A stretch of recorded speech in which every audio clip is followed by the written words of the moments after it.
occurs. I believe that moment is extremely ripe with information. That's why people want to know the story of why you came up with that idea, what you were doing, where were you. And once that intention and invention connection is made, then you have the job of making it better. It's almost like you've gotten this like Sim City world, and now you're in charge of it. And are the Sims going to be happy? And the Sims are your people, right? And one of the Sims is you. Are you going to be happy? Are you going to design your invention, your company for you? There are some people who believe, no, I absolutely shouldn't do that. It's not about me. It's about everybody else. I got to think about them. I shouldn't think about me. That's not true. I don't believe that's true. In fact, I believe it's dangerous. Because what happens is, I believe your intention is the source of energy for the whole thing.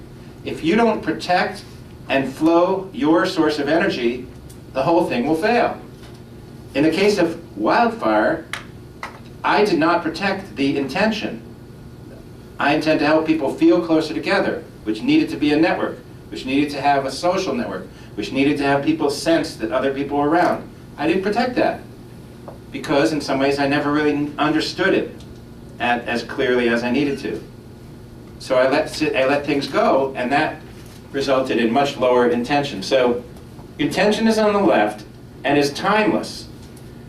Now, does the word microprocessor occur on the timeless side of the word? No. How about internet? How about carpet? The timeless side has a very, very simple language. And in fact, here's something to think about. Does the word tree, well, tree would be timeless, but in terms of helping people, I intend to help people. If it's going to have tree, it's going to be an invention. All right? On the left side, it's purely intention, and the language is incredibly simple. It's only human language about helping humans. All right? So it's, I intend to help people tell their story. I intend to help people feel closer together.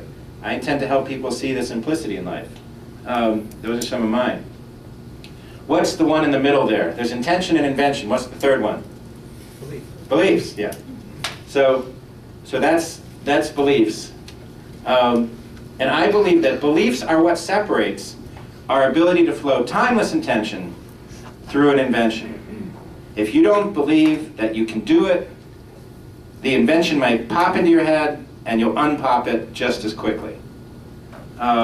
Or it may not even pop at all because you've not set yourself up to believe in that.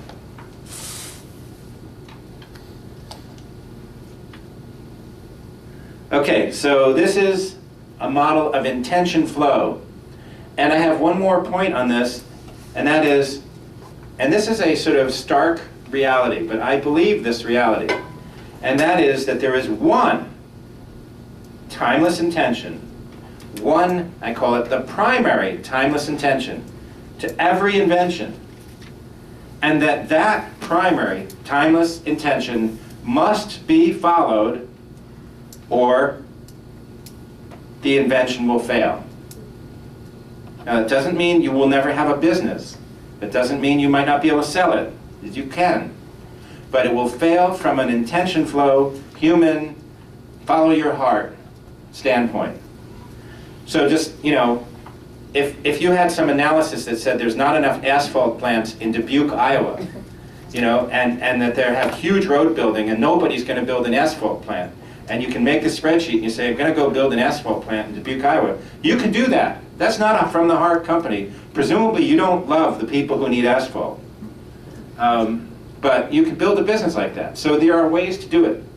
I'm talking about a from-the-heart business. And my belief is that you must follow the primary intention. So the issue is, it kind of be nice to know what it is. So I have techniques to help you learn what it is, and I'm not going to go over those today. But I believe what we do use in the absence of this is we use the game called warmer, warmer, colder, colder. So what happens is usually what they're doing is they're throwing out inventions. You know, we could make the speech recognition work on an iPad. And you go, usually you might say, no. Well, you're better off if you can just substitute no, use the word colder. Basically, that's not great, but give me something.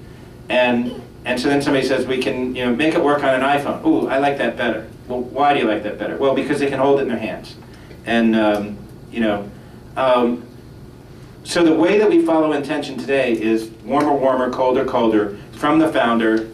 And if you can get people around you who are willing to have you say no to them 100 times, and then one more time you say yes, and they're okay with that, that's good.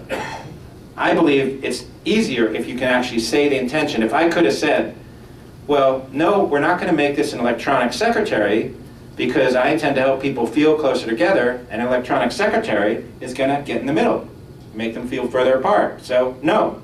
Yes, I understand we'll get more PR, but no. It doesn't follow my intention. All right, so now how does this work in a team? All right, so how do you think it works in a team? And I'm proposing an idea, but I'm curious. How do you think the whole intention thing might work in a team? And people who saw it last night don't get to say anything. So, yeah. Brainstorming without Brainstorming. censorship? Brainstorming without censorship, right. Okay.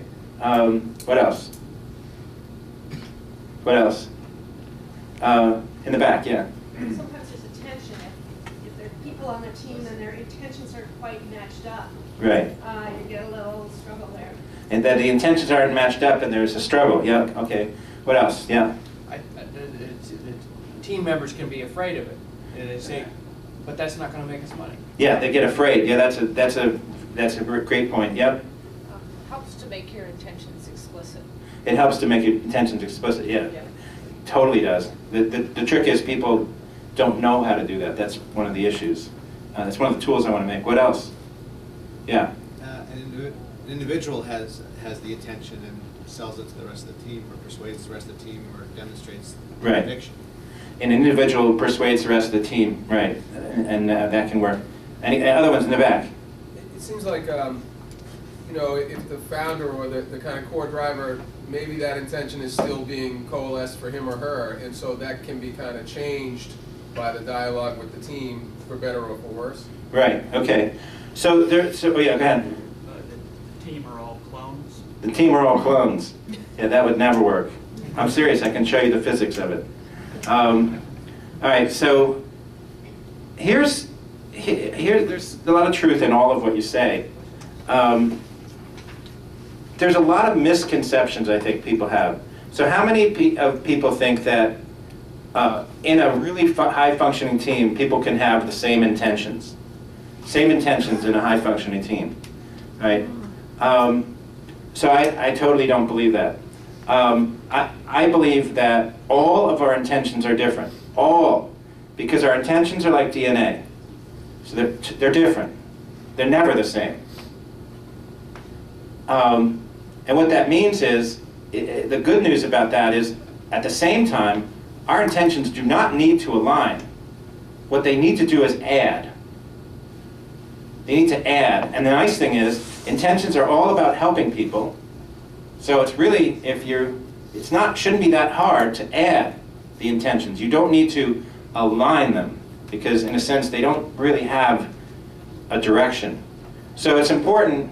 And now here's the other thing. This whole idea of my people, how about this? Do you think it's a good idea to have all of your team members have the same my people? Good or bad? Bad. Bad. Why is it bad? Because it's like clones, and you're all focused on the same group of people, Right. as opposed to being diverse, Right. and approaching different groups. Right, yeah. So if you get everybody saying my people are the same people, that's actually not good. And it's the opposite of what people think. They think that I need to get people who only care about my people. That's not really true. I don't believe that's true.